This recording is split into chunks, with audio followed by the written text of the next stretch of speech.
제가 한 절, 여러분들 한 절 교독하시고 마지막은 합독하도록 하겠습니다. 9절입니다. 과부로 명부에 올릴 자는 나이가 60이 덜 되지 아니하고 한 남편의 아내였던 자로서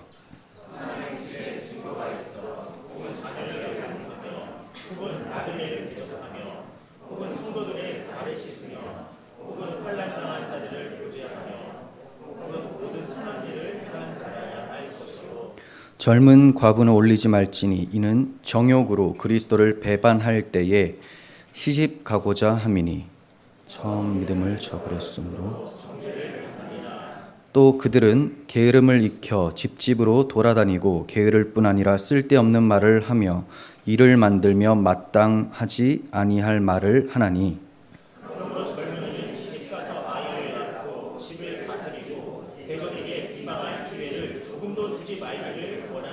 이미 사탄에게 돌아간 자들도 있도다. 만일 믿는 여자에게 교회가 짐지지 않게 하라. 이는 참 과부를 도와주게 하려 함이라. 아멘.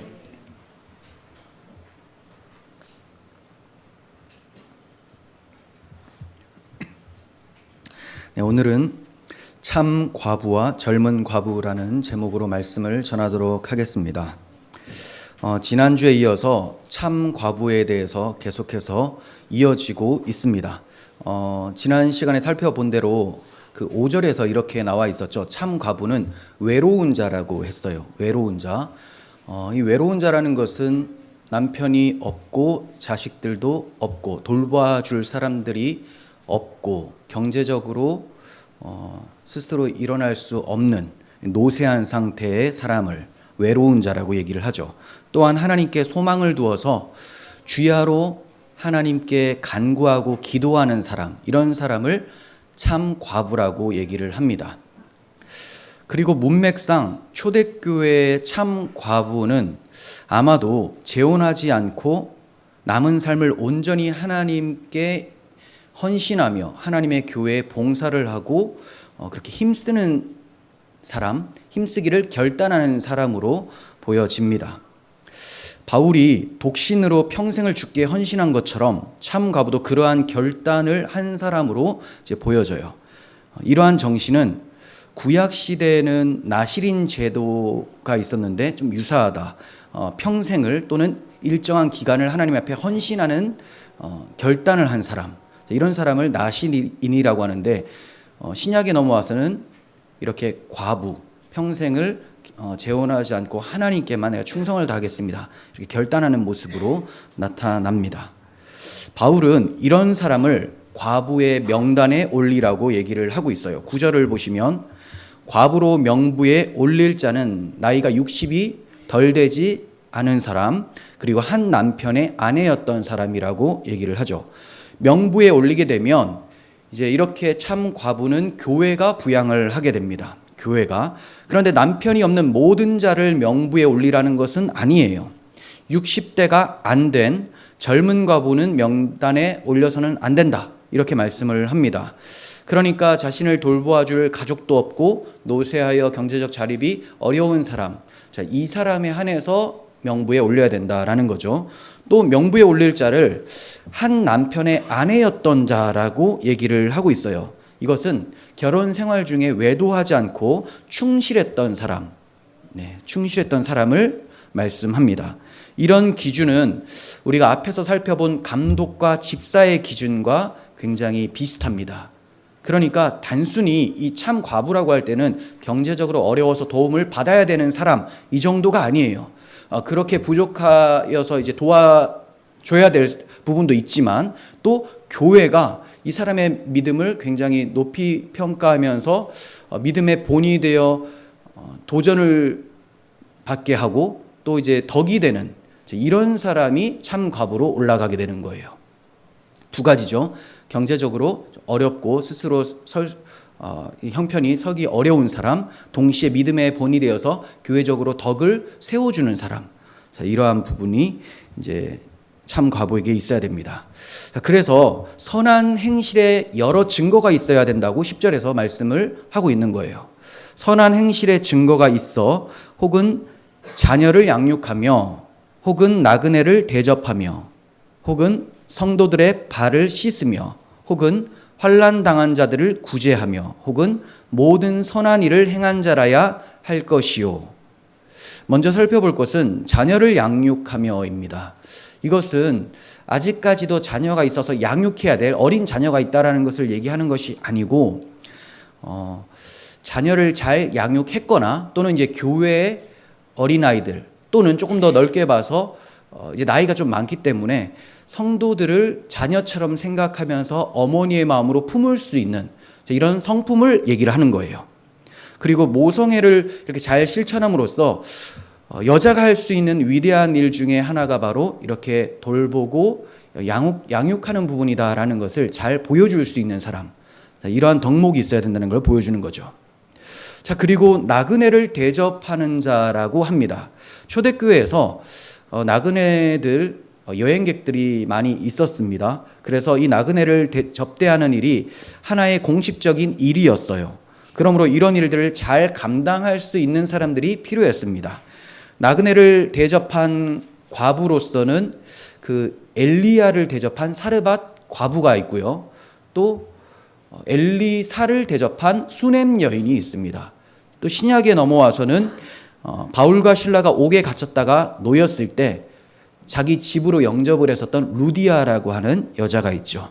이렇게 이런 사람들은 가난하고 형편이 어렵고 도움을 받아야 될 사람들에게 적극적으로 섬기는 모습을 보였습니다. 그래서 참 과부에 올라갈 사람들은 이렇게 사랑과 섬김과 희생정신이 있어야 된다는 것을 가르쳐주고 있죠. 자, 그리고 성도들의 발을 씻기며라고 합니다. 이걸 곧바로 우리에게 대입하면 우리는 발 씻길 기회가 거의 없겠죠. 왜냐하면 다 발이 깨끗하거나 그리고 자기가 씻을 수 있으니까 굳이 씻겨드릴 필요가 없어요. 근데 당시에는 이제 샌들을 신고 다니죠.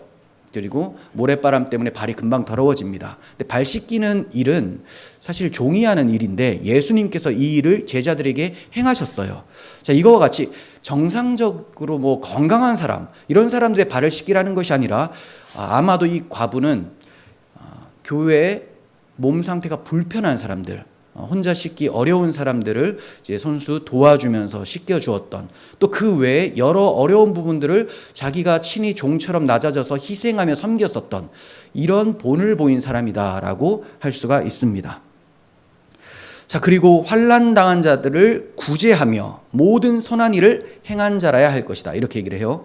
환난 당한 자, 당시에 환난 당한 자가 많았습니다. 왜냐하면 이 기독교인들은 자기 신앙 때문에 여러 박해를 받았었기 때문에 이런 기독교인들을 챙겨주지 않으면 그들이 어디서 쉴 수가 없는 상황이었어요. 자, 그러한 자들을 돕는 일에 잘 감당하는 사람이 바로 과부여야 됐다. 참 과부여야 됐다. 자, 그리고 그 외에 모든 선한 일을 행하는 사람으로서, 모든 선한 일을 행하니까 이웃과 교회 형제 자매들에게 칭찬을 받는 사람이겠죠. 야, 저 사람 참 도덕적이다. 저 사람 어떻게 자기를 희생해서 잘 섬길 수 있을까?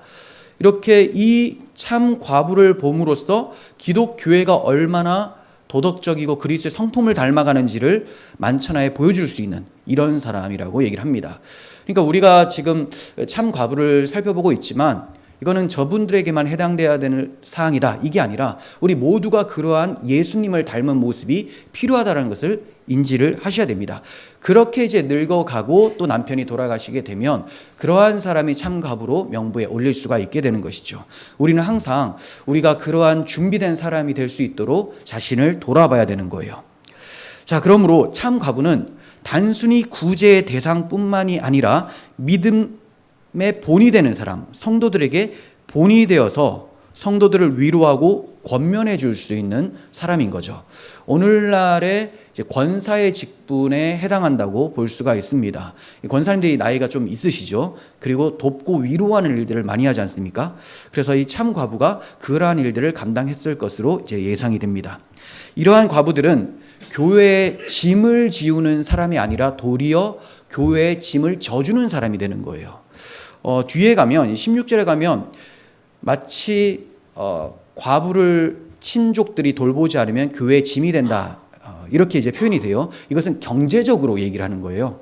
경제적으로 친족들이 자기가 져주지 않으면 교회가 참 과부를 정말 도움이 필요로 하는 사람을 돕는 데에 짐이 되기 때문에 가족들이 자기 친족들, 자기 부모를 잘 도와드려야 된다. 자, 이 점을 얘기를 한 거고, 참 과부는 경제적으로는 도움을 받을 수도 있겠지만 또 영적으로 경건의 부분에서는 교회에게 도움을 주는 사람이 되어야 된다는 것이죠. 그러니까 이러한 참 과부가 많다라는 것은 교회의 복이 되겠죠. 얼마나 경건하게 교회에서 훈련을 받고 복음으로 자랐으면 이러한 아름다운 선행을 할 수 있겠습니까? 이런 과부들이 많아져야 되겠죠.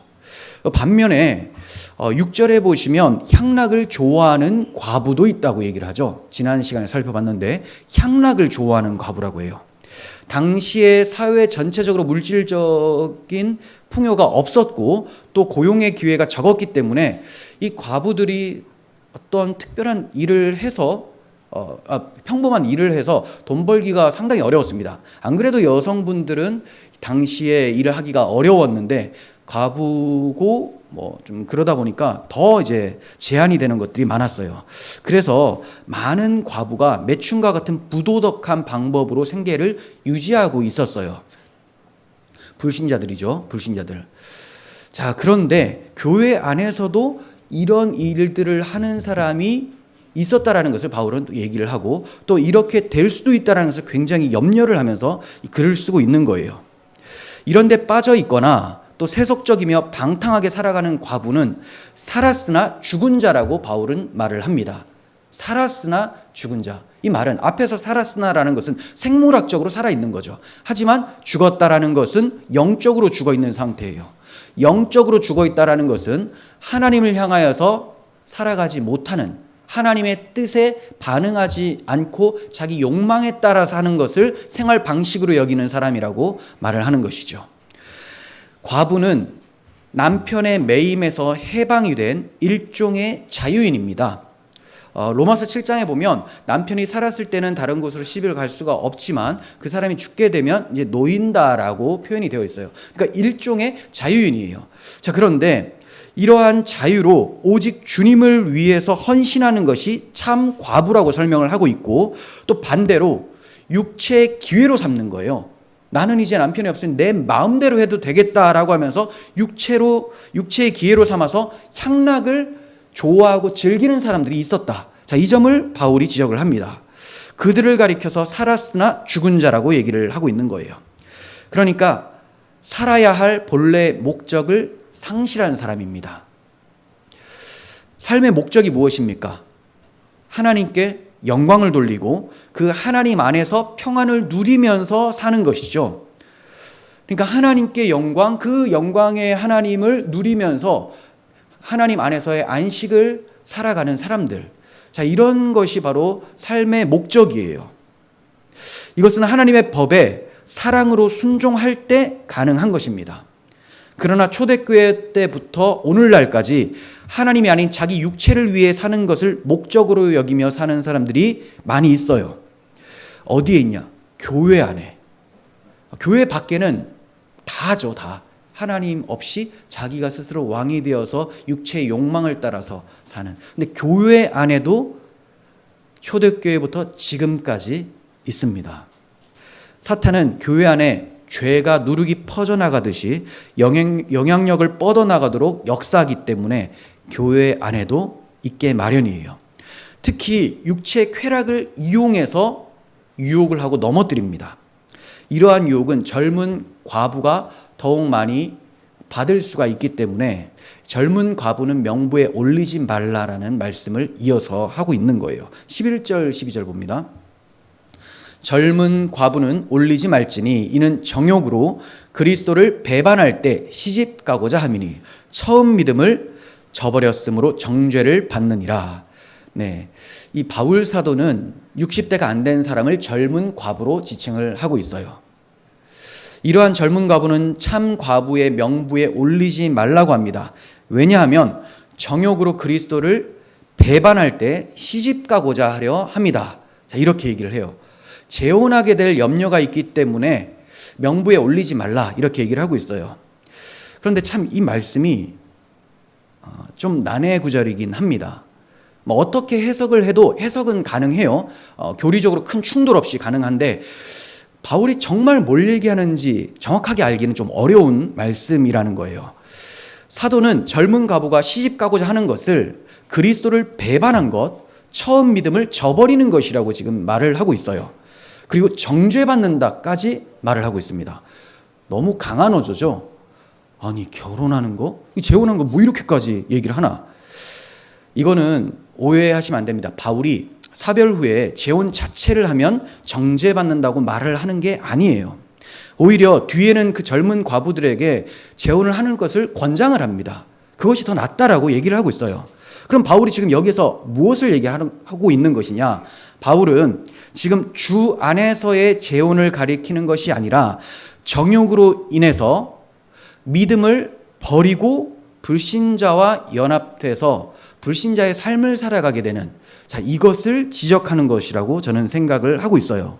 자, 그래서 이미 사탄에게 돌아간 자들도 있도다라고 15절에 말씀을 하고 있는 거예요.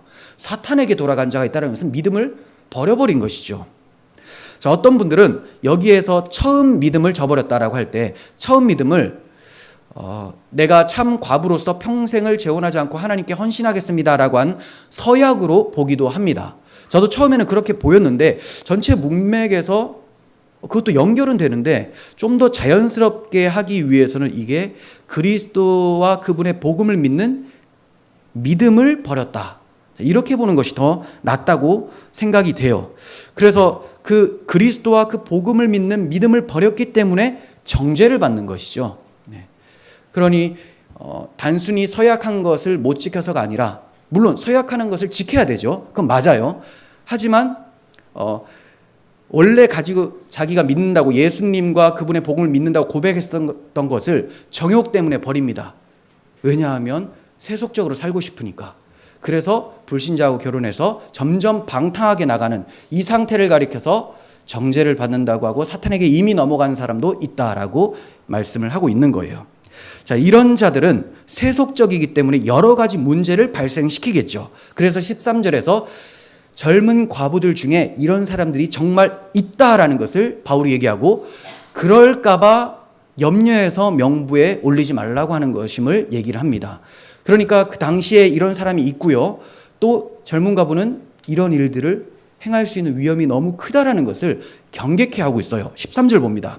또 그들은 게으름을 익혀서 집집으로 돌아다니고 게으를 뿐 아니라 쓸데없는 말을 하며 일을 만들며 마땅히 아니할 말을 하나니. 하나씩 봅니다. 게으름을 익혀서, 이렇게 얘기를 하죠. 익힌다라는 것은 배운다, 연습한다라는 거예요. 그러니까 점차적으로 게을러져 간다는 거죠.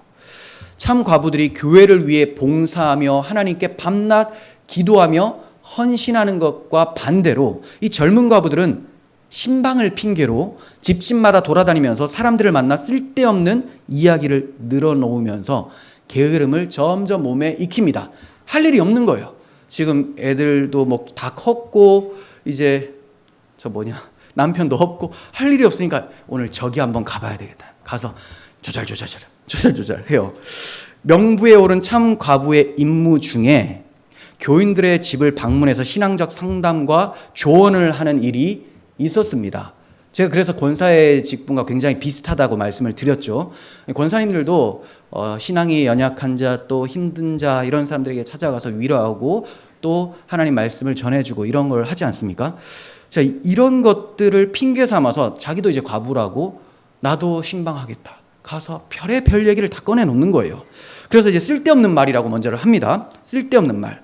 이거는 비밀을 누설하고 악담을 하고 이간질하는 경솔한 말을 일컫습니다. 집집마다 돌아가면서 비밀을 막 누서요. 여기서 들은 걸 저기서 얘기하고, 또 저 집사 저 안 돼. 조심하셔야 돼요. 그러니까 입에 재갈을 물리라고 하죠. 조심하셔야 됩니다. 그리고 이간질. 그 악담을 했으니까 이 사람이 그 사람 싫어할 거 아니에요. 그래서 또 저기 가서는 제가 너 싫어해. 야, 그러니까 막 새로운 정보를 주는 것 같으니까 이 사람은 또 다른 사람한테 인기를 얻는 것 같았는데 교회에 분쟁이 발생하면서 덕을 무너뜨리는 이런 사람이죠. 자, 이런 사람들이 일을 만듭니다. 문제를 발생시킨다는 말이에요. 마땅치 않는 말을 한다고 해요. 그러니까 관련 없는 일에 참견을 해서 문제를 발생시키는 사람이라는 거죠. 대체로 남자가 저지르기 쉬운 일은 다투는 일이죠. 그래서 다투기를 멈추고 하나님 앞에 손들고 기도하라는 말씀이 앞에서 나왔지 않습니까? 남자들은 좀 이제 뭔가 논쟁하고 그 다투고 혈기 이런 것들을 좀 조심해야 되는데, 여기에서는 이제 여자가 저지르기 쉬운 일에 대해서 얘기를 하고 있죠. 남의 일에 쓸데없이 참견하는 것. 이게 다 그렇다는 건 아니지만 대체적으로 성향이 그렇다라는 거예요.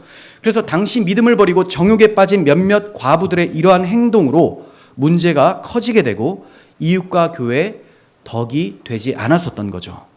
젊은 과부들은 이러한 위험이 있기 때문에 명부에 올리지 말라고 한 거죠. 그리고 이러한 위험을 막기 위해서 젊은 과부들에게 재혼을 하라고 권면을 합니다. 14절. 그러므로 젊은이는 시집가서 아이를 낳고 집을 다스리고 대적에게 비방할 기회를 조금도 주지 말기를 원하노라. 여기서 젊은이는 문맥적으로 보면 젊은 과부를 지칭한다고 볼 수가 있겠죠. 그게 자연스러워요.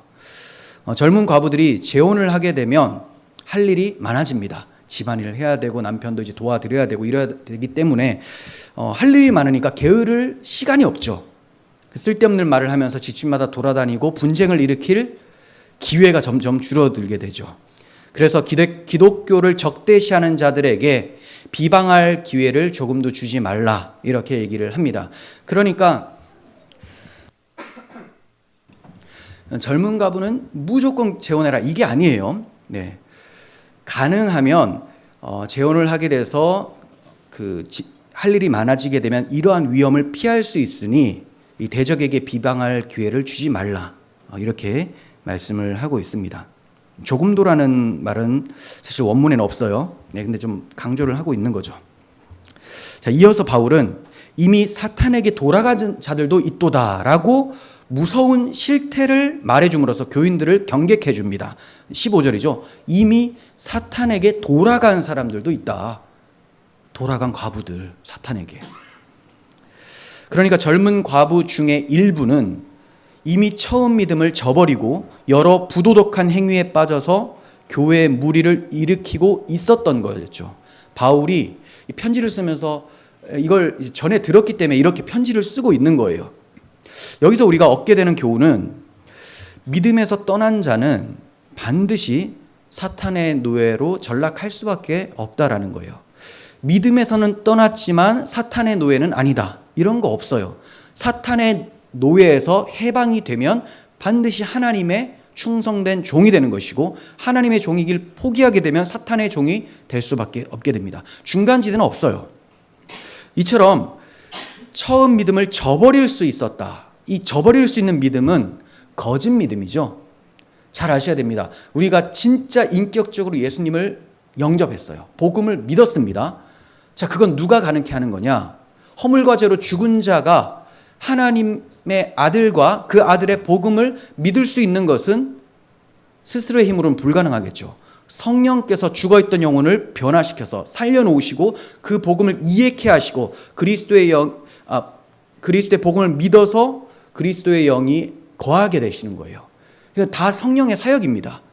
자, 그런데 이 들어오신 성령께서 나갈 수가 있느냐? 그가 창조하신 그 새로운 마음과 그가 믿게 해준 그 믿음을 없앨 수가 있느냐? 그럴 수는 없어요. 그렇다면 말년에 가서 또는 이제 어떤 어려움을 당했을 때 믿음을 배반하는 사람의 믿음은 어떤 믿음이냐? 거짓된 믿음이라는 거죠. 거짓된 믿음. 그래서 또 어떤 신학자는 처음부터 이러한 여인들은 자기들이 혜택을 받기 위해서, 교회에 어떤 지원을 받기 위해서 믿는 척 했었던 사람이다, 이렇게까지도 말을 합니다. 일단 신앙 고백을 했지만 그 믿음이 그냥 입으로만 말을 했던 것이고 마음에는 사실 거듭남이 없었던, 이런 거짓된 믿음이 떠날 수 있는 믿음, 저버릴 수 있는 믿음이라는 거예요. 그러므로 우리는 자신의 믿음을 신뢰할 것이 아니라 내가 믿는다라는 것을 신뢰할 것이 아니라 믿음의 주요 또 온전하게 하시는 이인 예수를 바라봐야 됩니다. 나의 믿음은 주님께 있습니다. 겸손히 주님께 구하면서 이 믿음, 주께서 베풀어 주신 믿음을 우리가 꼭 붙들고 갈 수 있도록 주 성령을 우리에게 날마다 풍성하게 역사하게 해달라고 이렇게 기도를 하셔야 되는 거죠. 그래서 구원하는 믿음은 반드시 겸손한 믿음이에요. 교만한 자는 절대로 참된 믿음을 소유했다고 볼 수가 없죠. 교만이 패망의 선봉이고 아담이 하나님처럼 되려는 그 교만함 때문에 불순종에 이르게 됐죠. 그래서 죄가 들어온 것인데 어떻게 복음을 믿어서 그리스도 안에서 구원을 받은 자가 다시 교만하게 되겠습니까? 우리가 순간순간 교만함이 나타날 수는 있어요. 그렇죠? 왜냐하면 우리의 육체의 습관은 아직까지 다 벗겨지지 않았거든요. 이 육체가 완전히 변화돼서 정말 부활체를 입어서 영광의 나라에 이를 때 그때 우리의 조금의 교만의 유혹도 다 사라지게 되겠지만 이 땅에서는 교만과 하나님 앞에서의 그 겸손한 순종이 충돌을 일으킵니다. 하지만 이 교만함이 올라오더라도 잠깐 우리가 실수할 수 있지만 이것을 합리화시키진 않아요. 그래서 항상 겸손하게 하나님께 구하면서 자기의 신앙을 돌아보며 생활하는 사람, 이런 사람을 참된 신앙인이라고 얘기를 하는 것이죠. 바울은 과부에 대한 문제를 이렇게 권면을 하고 마칩니다. 16절 보시면 만일 믿는 여자에게 과부 친척이 있거든 자기가 도와주고 교회가 짐지지 않게 하라. 이는 참 과부를 도와주게 하려 함이라. 여기서 믿는 여자라고 말을 한 것은 남자는 전혀 돕지 않아도 된다 이 말이 아니에요. 당연히 그러겠죠. 근데 지금 과부를 돕는 거니까 여성분이지 않습니까? 그래서 남자가 직접적으로 돕는 것은 좀 올바르지 않기 때문에 여성을 통해서 주로 도와요. 그래서 믿는 여자라고 얘기를 한 거예요. 가족이나 친척은 부모를 공경하라는 말씀을 기억하면서 자기 과부를 돌보아야 됩니다. 그래야 자식된 도리를 행할 수가 있는 것이고 또 교회에는 진정 도움이 필요한 자를 도울 수 있도록 참 과부를 도울 수 있도록 집중케 해주는 것입니다. 자, 그래서 우리는 이제 이 말씀을 통해서 하나님께서 부모를 공경하라고 하신 그 말씀을 기억하고 우리 부모를 공경하는 것이 바로 영적 아버지인 하나님을 공경하는 것임을 기억하고 그렇게 믿음의 도리를 다 해야 된다. 이것을 또 배울 수가 있고 또 교회는 교회적으로 고아와 과부나 나그네를 사랑하셨던 예수님처럼 원수 같은 나를 사랑하셨던 그 예수님의 마음을 품고 교회에 연약한 사람을 도와드려야 되는 것이죠. 우리는 사도의 가르침으로부터 복지에 대한 원리도 찾아낼 수가 있어요. 자, 이 점은 존 스토트가 강해에서 잘 설명을 해서 제가 이 부분을 좀 설명을 해드리려고 합니다. 제 말로 좀 바꿔서 잘 설명을 해드리겠습니다. 굉장히 유익했습니다. 첫 번째, 존 스토트는 복지에 관한 원리를 이제 찾아낼 수가 있다고 하는데 우리 자신도 그렇고 교회도 그렇고 정부가 어떻게 복지를 해야 되느냐, 사회적 책임을 어떻게 감당해야 되는지를 말을 해주고 있어요. 먼저는 선별적 원리입니다. 아무나 도와주는 게 아니에요. 초대교회는 과부들의 상황을 고려하지 않고 모두에게 동일하게 도움을 베푼 것이 아니었습니다. 과부가 되기만 하면 자동적으로 과부의 명부에 올라가서 도움을 받는 게 아니었다는 거죠. 교회의 구제는 진정으로 도움이 필요한 사람들에게 제한되어야 됩니다. 교회 외에 다른 도움의 손길이 있다면 그것을 이용해야 되는 거예요. 특별히 과부의 가족이나 친족들이 우선적으로 책임을 져야 됩니다.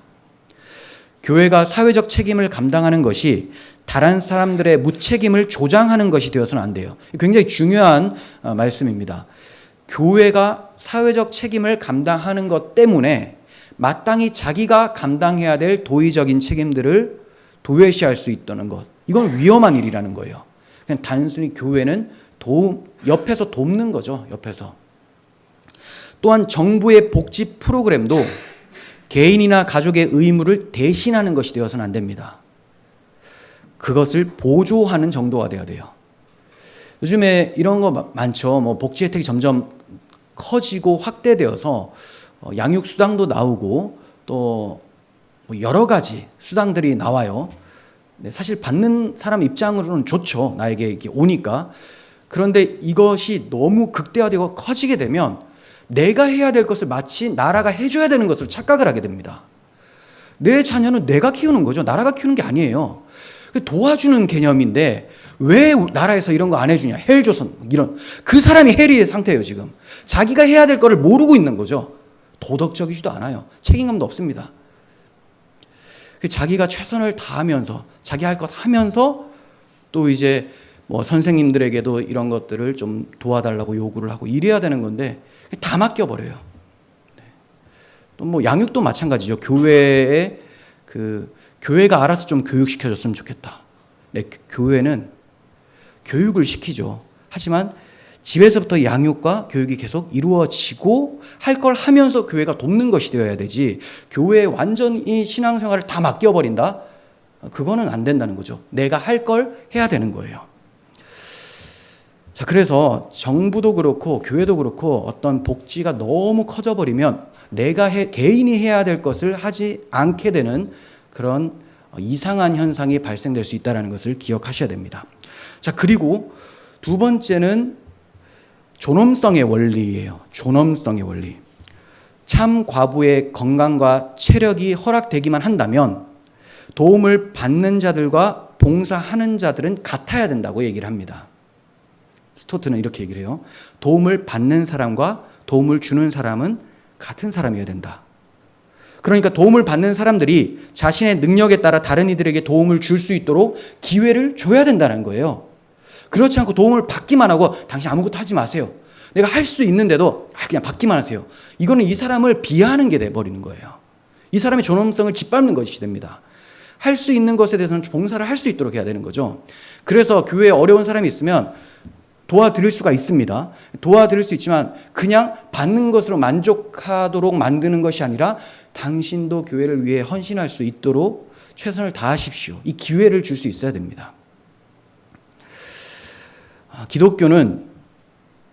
기독교의 구제는 결코 수혜자를 비하시켜서는 안 됩니다. 오히려 그들의 존엄성을 증진시켜 줄 수 있어야 되는 거예요. 자, 정리하겠습니다. 믿음의 본이 되는 경건한 참 과부에 대해서 살펴보았습니다. 이렇게 교회 안에 경건한 참 과부가 생겨날 수 있는 것은 복이죠. 그러기 위해서는 복음이 계속 선포되어야 되고 복음으로 자라가야 나이가 들어서도 참 과부, 믿음의 본이 되는 사람이 될 수가 있는 거예요. 복음이 없는 곳에서 참 과부가 나타난다는 것은 불가능합니다. 그리고 반면 정욕으로 믿음을 저버리는 젊은 과부도 발생할 수 있다는 사실을 잘 기억해야 됩니다. 우리는 우리 자신이 언제든지 나를 믿는다면 믿음에서 떠날 수 있다는 것을 생각해야 됩니다. 그래서 겸손히 주의 은혜를 바라고 주님께 기도함으로써 자신의 믿음을 살펴봐야 되고, 또 복음 안에 있는지 날마다 살피면서 복음을 자주 말하고 묵상을 하셔야 됩니다. 자, 그리고 가족과 교회 각각의 역할과 본분에 대해서도 살펴보았습니다. 가족은 마땅히 하나님께서 우리에게 허락해 주신 부모님에 대해서, 친족들에 대해서 그가 불신자라 할지라도 최선을 다해 섬길 수 있어야 되는 것입니다. 또한 교회는 고아와 과부, 나그네와 같이 연약한 사람들을 물질적으로 돕되 또 그 사람들을 받게만 하는 것이 아니라 그 사람들의 능력에 따라서 교회에 헌신할 수 있도록 기회를 열어주는 것이 매우 중요하다는 사실을 배웠습니다. 이렇게 우리 교회가 하나님이 기뻐하시는 일꾼들이 가득한 그런 교회로 자라가기를 간절히 소원합니다. 기도하겠습니다. 하나님 아버지, 감사합니다. 우리 주 예수 그리스도의 십자가의 능력이 바울이 그토록 원하는, 더 정확히는 예수 그리스도께서 그토록 원하는 자기 몸이 되는 교회가 되게 하여 주시옵소서. 주님이 기뻐하시는 몸된 교회로 자라갈 때 주님께 영광이요 많은 사람들에게 복음을 전하고 복음을 받을 수 있는 그런 기회를 제공하는 저희들이 되게 하여 주시옵소서. 우리 구주 예수 그리스도의 이름으로 기도합니다. 아멘.